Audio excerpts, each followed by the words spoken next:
Yandere is a trope that is shared equally among genders.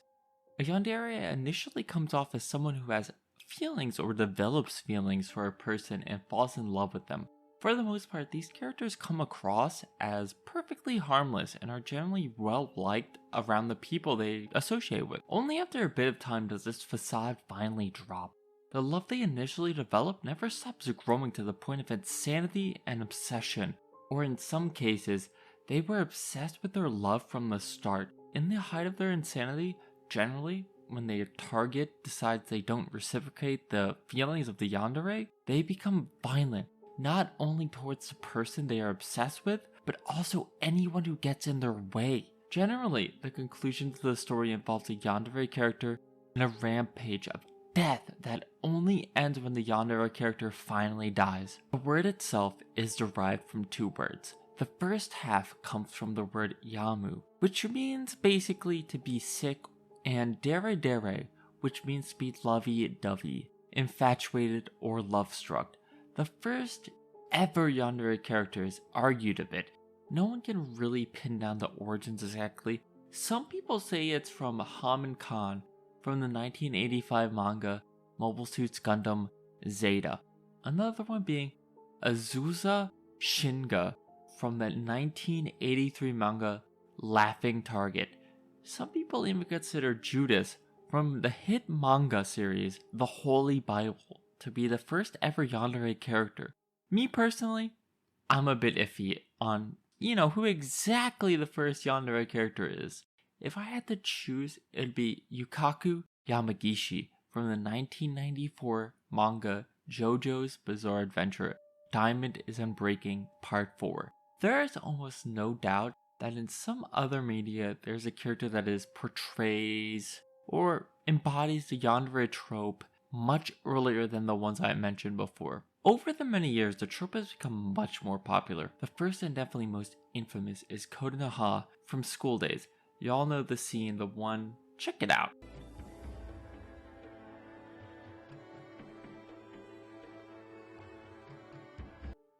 This has been discussed in the community since I've been on the internet. On the other end of the spectrum, and I'm not talking autism, put your pitchforks away, okay? We are talking Yuno Gasai, the main heroine from Future Diary. She is legitimately the poster child for the yandere trope. Google yandere, ask for yandere shows or manga, and I get why. The show was initially really well liked, premise was fun, the powers were interesting, and the plot had everything going right for it, about for the first 19 episodes or so. So of course this is the most popular of the yandere, the queen of the yandere simps. Another aspect that contributes to the rise in popularity of the yandere trope is the game Yandere Simulator. A simple game where you play as Yandere-chan and attempt to kill anyone who even looks at senpai in the wrong way, or the right way if you're picking up what I'm putting down. I haven't touched this game in about 4 years, but this game has been banned off many streaming platforms such as Twitch.tv, which I can only attribute to the similarities of school shooting or being able to look up underage girls' skirts like an absolute degenerate. But it's all cool. They lollies. They 100,000 years old, dog. So it ain't weird. But honestly, all jokes aside, the banning actually attributed to the rise in popularity of the yandere trope. Finally, to end this portion of the video so I don't get silly comments, I know the characters in the game are all supposedly, that's air quotes by the way, 18 years or older, but come on bro, they are all in high school, like you can't fucking fool me, like come on bro. At the start of the video, I brought up how there is equality among the genders of yanderes. While I believe this is true, there are some differences between the two genders that are very, very apparent.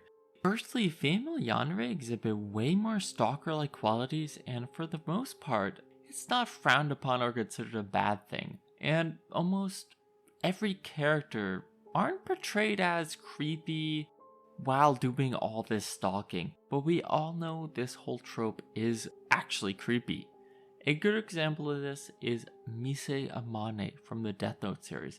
While she finds out Light has a Death Note, She follows him back home and also watches him while he's wandering through the city. Male yandere characters, on the other hand, don't often do this. If they do this, the male character is often seen as a deviant or a much more creepy character in general, unlike the female equivalent.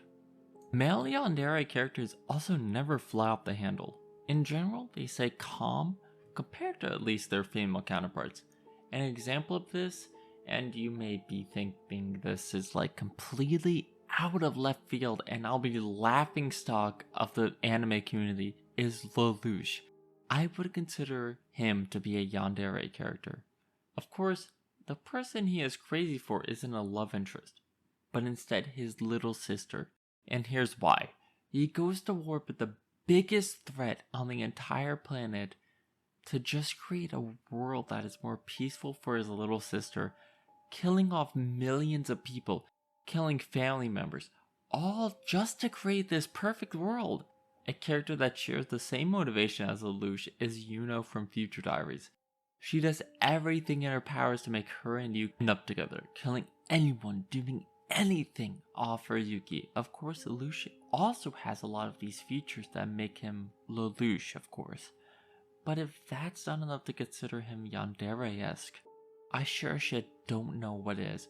Before we end this video, one other male yandere character is Shu Tsukiyama from the Tokyo Ghoul series.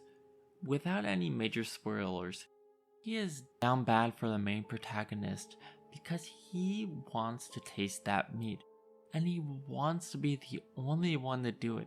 He comes on strong from day one, but as the manga progresses, he just gets worse and worse after events. He goes crazy if someone else tastes that meat, or he gets hurt. This man is absolutely crazy. But that's all for this video. If you like it, hit that subscribe button. You made it this far, so you might as well. But if you're a degenerate that likes fucking lollies, you can go fuck off.